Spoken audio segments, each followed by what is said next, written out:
Жөнөкөй адамдан өткөн бийигирээк адамды көрбөдүм. Өзү жөнөкөй, бирок бийик, даражасы бийик.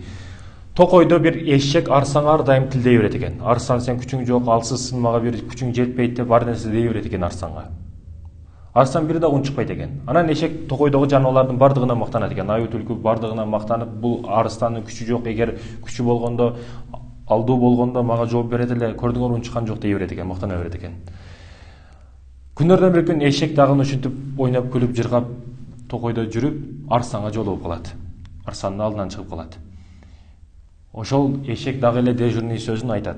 Сен күчүң аз, жоксуң, мен жеңе албайсың, сенин күчүң жок дейт экен. Арстан ошондо эшекке жооп берет.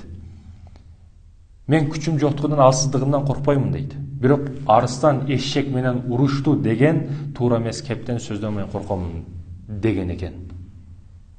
Окуядан алынчу сабак, урматтуу мусулман Бердо ханым, сен дагы айлана чөлөңдөгү эшектерге маани бербе. Эшектердин сөздөрүнө маани бербе. Ит үрө берет, кербен жүрө берет. Максатыңа аракет кыл. Алар менен эсептешип отурганга сенин убактың жок. Себеби сенин максатың өтө бийик.